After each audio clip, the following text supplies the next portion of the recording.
Shalom, guys. This is Brian Israel Newman from Hebrew Hearts. There's a verse, John 4:24.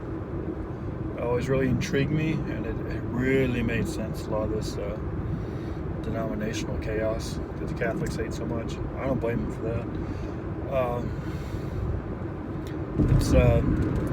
So Yeshua, Jesus, is Jewish, and he's in Samaria, which is not where Jews go. Jews would walk like 2 weeks through the desert to go around Samaria because they just didn't go there. He's talking to a woman, which rabbis never did. Most rabbis at the time didn't even talk to their own wives in public. And he's talking to a woman by himself, which is also extremely against the cultural mandates of the day. And it's a loose woman, which is even more against the cultural mandates. And he goes and tells this woman nobody likes to be an evangelist in their town. So all of that just flips everybody's theology on its head. And I think the rest of John 4:24 did that as well. But at John 4:24, John 4 talks about the Samaritans worship him, but they worship what they don't know. And Samaritans were like Catholicism. There's this vague, fuzzy concept of Yahweh, but how they worshipped him was so mixed in with paganism. It's almost unrecognizable compared to Judaism. They had their own temple in Samaria. They had their own Torah scroll they wrote. They had their own priesthood. They just kind of appointed on their own. They had golden cows they worshipped, statues they bowed down before to worship Yahweh. But they bowed down for these golden cows to worship Yahweh. And Dan. So Samaria eventually. But it was... they worship what they didn't know, but the Jews worship what they did know. So the Jews had more knowledge, but the Samaritans also they weren't totally godless people. They love Yahweh, it seems, like the story of the Good Samaritan. You know, he's the only one that's actually helping anybody in that whole story. And then not just Jews, but Levites, not just Levites, but sons of Aaron, like priests. The most Jewish Jews you could get, the most theologically correct people on the planet, were the ones that walked by the guy being mugged on the highway. And the Samaritan comes along, and he doesn't have his theology crazy off, but he loved Yahweh enough to understand this man needed help, and he needed to help this man. So in John 4:24, we see Yeshua talking about that. But Yeshua also talks about the Father desires those who worship in both spirit and truth. And R.T. Kendall and some other people commented on that as well, is that there's a separation between spirit and truth. Now, they're supposed to be joined. The intent is for them to be joined. But that's so rare in the denominations, because we have this division of some people start on the truth end. These are usually introverts and a lot logistical types. Like here on the Myers-Briggs, the introverts and the thinkers, and then probably the judicial people. But probably the introverts, censors, the thinkers, and the judicials, people with those traits would be more on the truth side. Also, these black and white kind of personalities, which is actually me. Black and white kind of personalities, the scholarly, intellectual, black and white, it's right or it's wrong, very technical kind of people, are usually more on the truth side.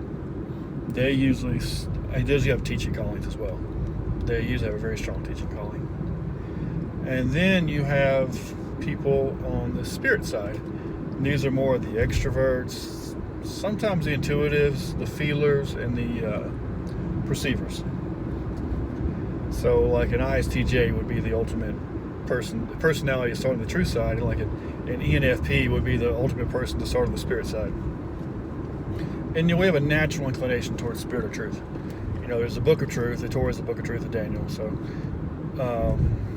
there is the book and the spirit, or there's a truth and spirit, or logos and rhema. Logos being the written word, or logos.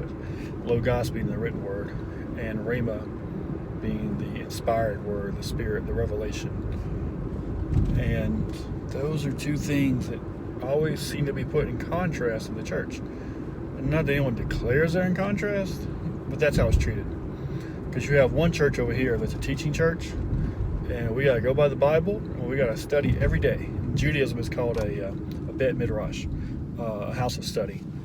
It's a house of study. We're going to study all day, and study is worship, and Judaism's study is the highest form of worship.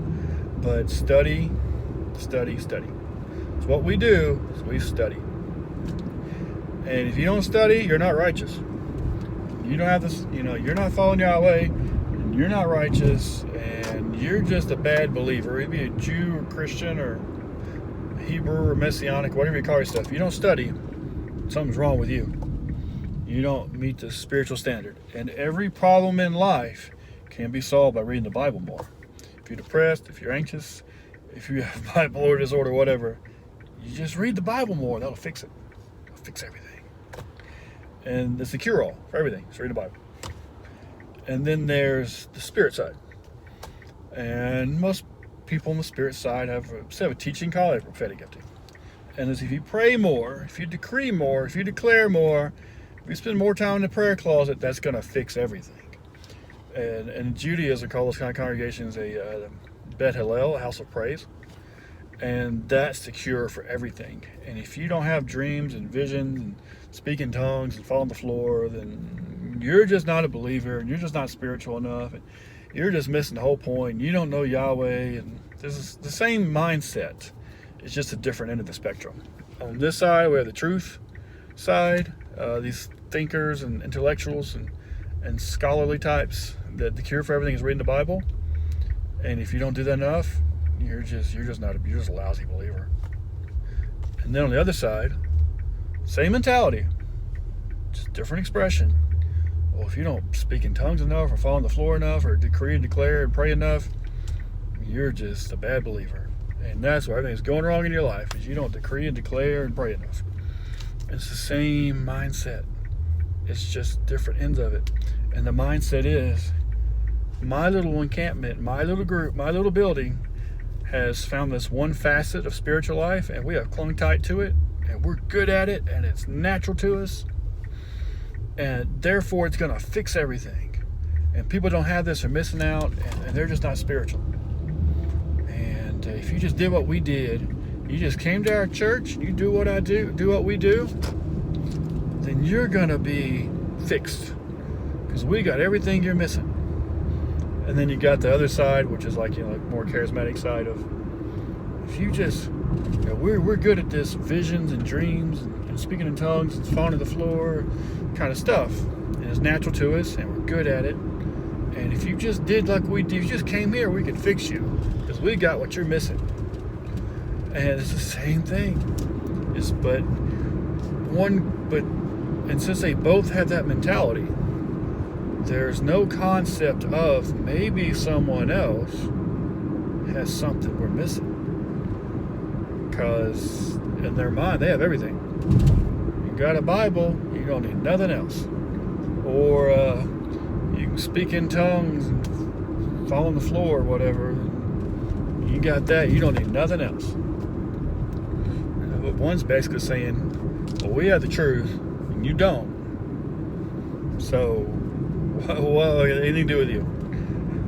You're lacking so much, I don't even have a conversation with you, because I have everything I need and everything you need, and you just need to come over here and get educated.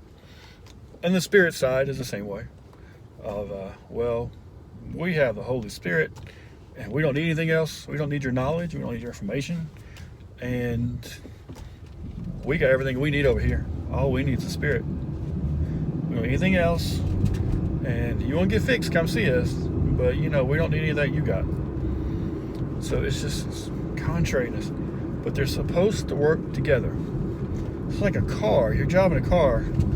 You got the Spirit, it's not that gas pedal. The Spirit's going to give you some motion. Without the Spirit, the car is sitting in the parking lot not going anywhere. The car, the spirit in the car is the spirit is to the church what gas is to a vehicle. It makes it go.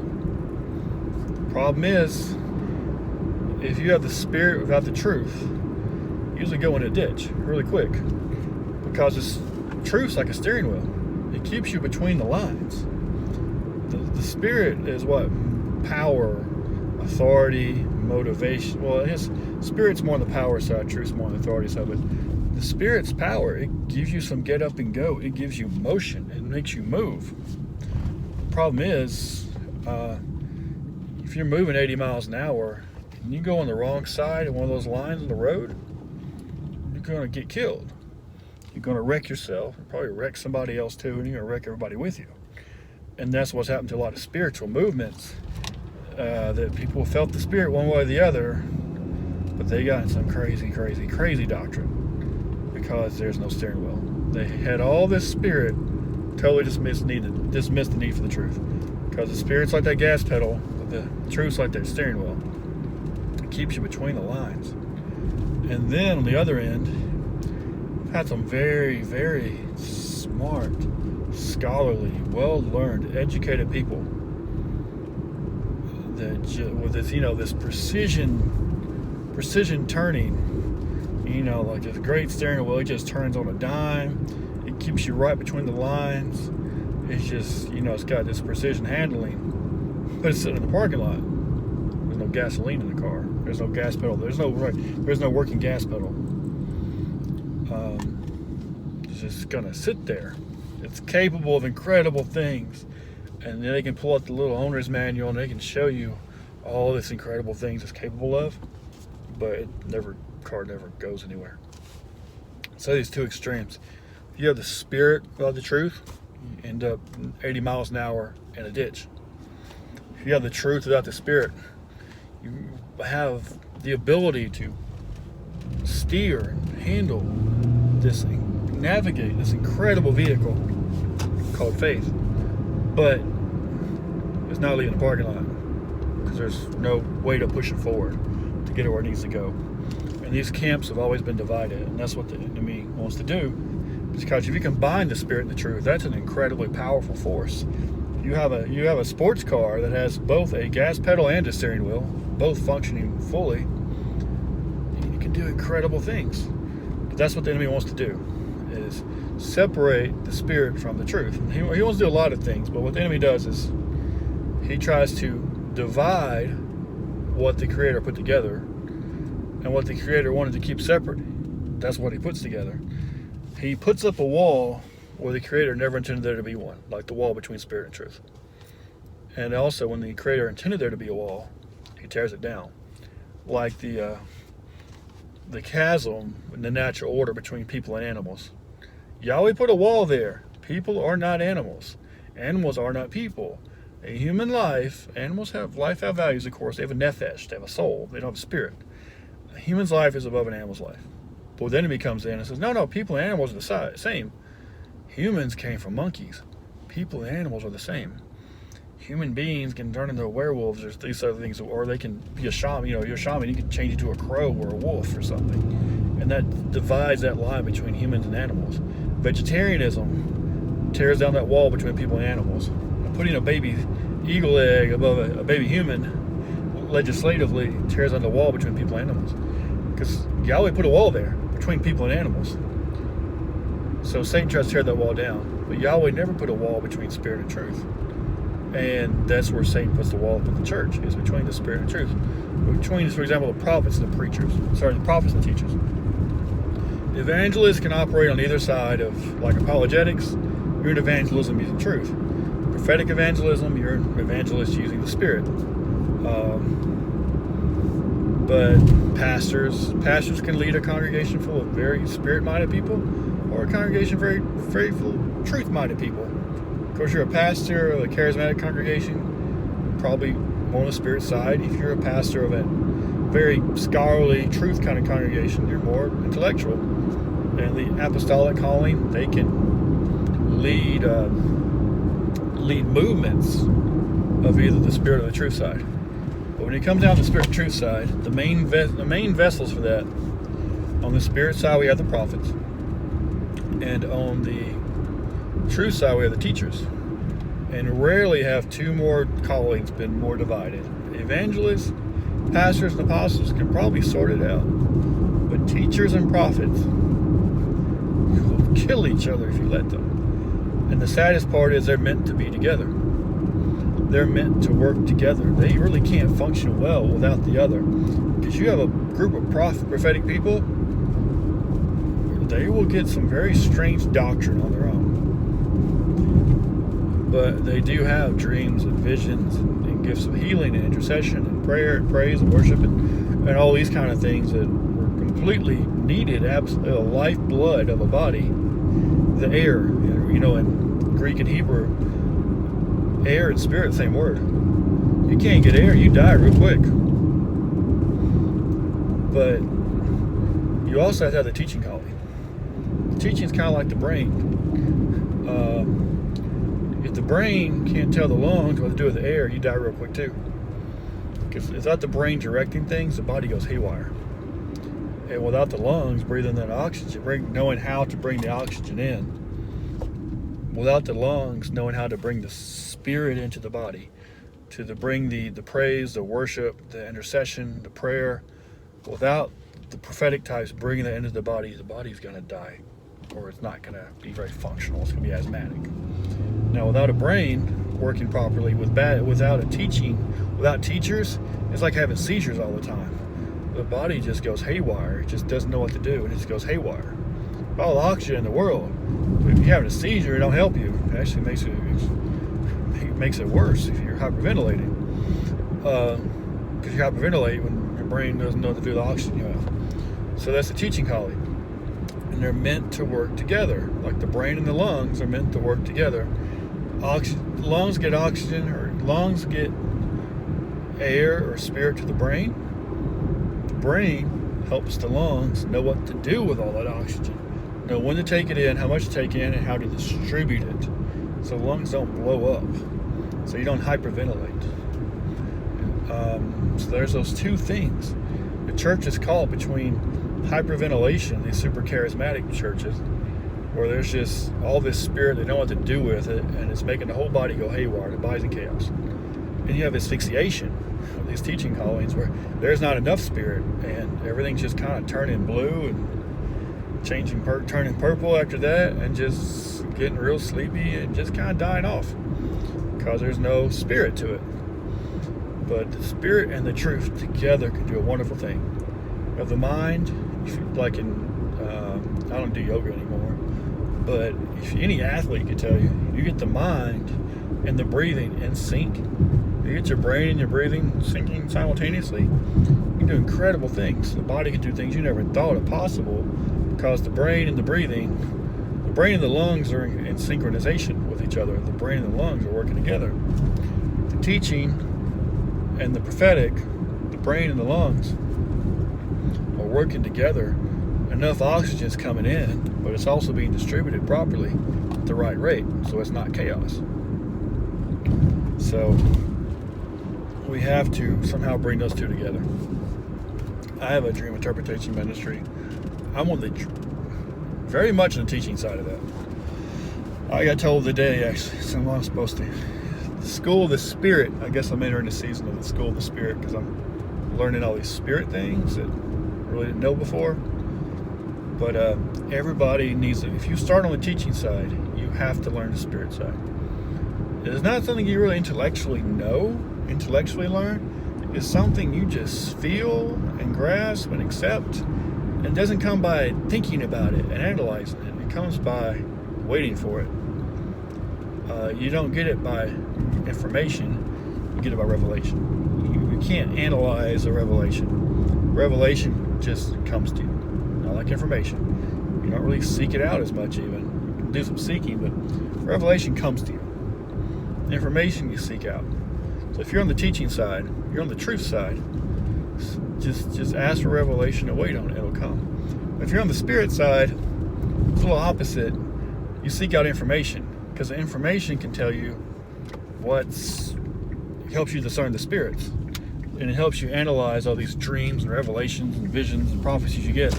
it helps you analyze which of those are from God and which aren't, and how to interpret them. And that's information. You seek out the information in the scriptures. So if the prophetic people can study the whole Bible more,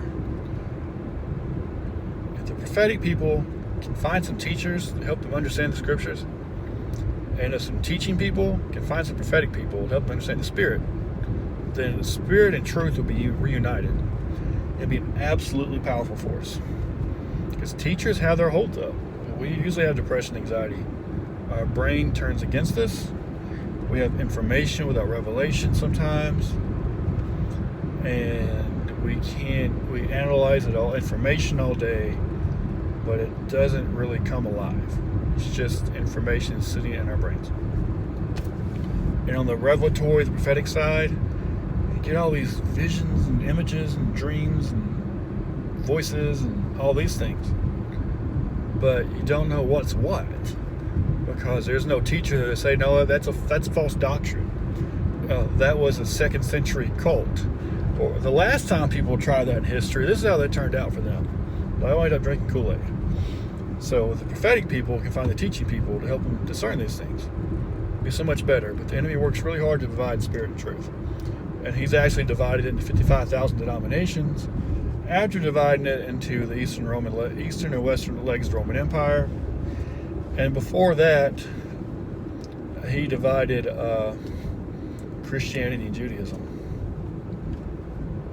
And, well, he divided the way between the way and Catholicism and Judaism. And before that, he divided Judaism and early Christianity, or the way.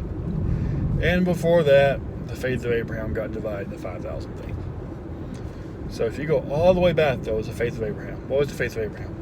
He believed the Messiah is coming. He had a relationship with the Messiah, who appeared to him as Melchizedek. And he followed Yahweh's spirit, and he followed his instructions. So what did Abraham do? Abraham had like a blueprint of the Torah. He had instructions. In some capacity, Abraham had instructions from Yahweh. Torah means instructions. Abraham had instructions from Yahweh. He followed them. He listens for Yahweh's voice, or listens to the Spirit. And he had a relationship with Yeshua, and he knew Yeshua was coming back. So if we could get back to the faith of Abraham, a lot of these denominational stuff, these schisms, these excommunications, these diasporas, all of this kind of stuff would have probably not happened if we got back to the faith of Abraham. But nobody wants to do that. We all want to have our one little thing we're good at, and make that one little thing we're good at the solution for everything in life. And then we got this one little thing, so we don't need anyone else's one little thing. So we just cut ourselves off from the 55,000 denominations and become a laughingstock. And we divide spirit and truth. But if we could get back to realizing there's a fivefold ministry, there's evangelists and teachers and prophets and pastors and apostles, and I got that in the wrong order, but we can get back to the concept we need each other, we get a lot further. Evangelists and pastors and apostles can usually understand they need each other, but teachers and prophets don't get they need each other. A teacher might admit they need a pastor, an apostle, and an evangelist.